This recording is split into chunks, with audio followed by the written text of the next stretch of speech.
My name's Gerry Ross. I'm a physiotherapist, and I founded Ross Physiotherapy Solutions in Georgetown, Ontario. The purpose of this video is to describe the role of your mind in performing your therapeutic stretches and how it can increase the value of the time you spend doing your therapeutic stretches. Joints that have a history of being painful or in the vicinity of pain, and joints that have some degree of pathology in them, will be protected by the muscles around the joint automatically, without deliberate thought or commands to your body region that's affected. And it's important when you're doing your therapeutic stretches to engage your mind in getting control over those protective reflexes, because those protective reflexes are sometimes exaggerated. They protect the joint more than the joint should be protected, and that keeps the joint from restoring its suppleness and its range that would be beneficial to you and your functioning and getting back to doing the things that you want to do.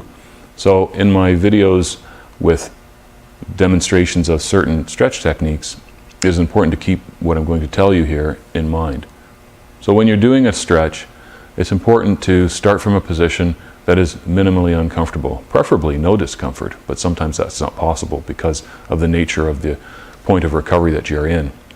So you start at a position that is the most comfortable that you can find, and then you focus your mind on your body, and it's going to scan the area that you have a history of being sensitive in, and then you move into the direction that your therapist has taught you, anticipating the development of a pull as you move deliberately from the starting position into the stretch posture. When you first detect a sensitivity somewhere, you're moving slowly, so you'll be able to stop right at the beginning of detecting that sensitivity. And once you have stopped your movement, that's when you engage your mind in executing efforts that cause that sensitivity to be under control, reduced, and no longer become a barrier to you moving further into that joint range that your muscles are trying to protect. People use different strategies to achieve this. People will sometimes visualize a pleasant situation or recall a fond memory. Sometimes they will visualize something that is hard, like a chunk of ice melting or butter melting. They will be attending to the area where they feel the pull, and they'll be focusing on that area. And as they cycle through the different strategies that they're using to get the area to be less of a pull, they will discover that one of them causes a pull to be less, and that's the one that they will choose to focus on as they spend time getting their bones to move into the range that their muscles are trying to guard against. The time that you spend doing this has to be a certain minimum duration in order for your efforts to have a chance of working. And I would suggest to you that you would want to be there for at least 10-20 seconds.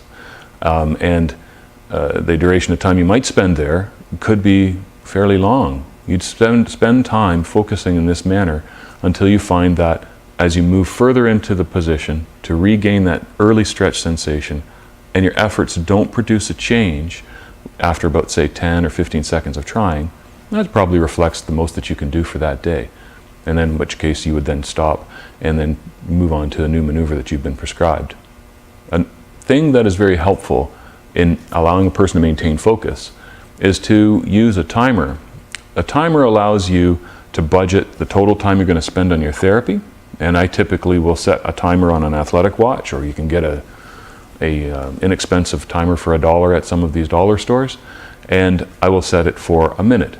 So the timer will chime every minute, and every minute I will move out of the therapeutic position into a new therapeutic position, and I can focus my mind and my breathing and use all these mental strategies without worrying about how much time have I spent, how much time do I have left, how much time have I spent in total, and is that throwing me off my daily schedule. So keep in mind that this needs to be done in a focused manner. It needs to be done in a way that allows you to concentrate on what you're doing in the moment. That timers set to around a minute are very useful to use, and you'll get more out of the time spent.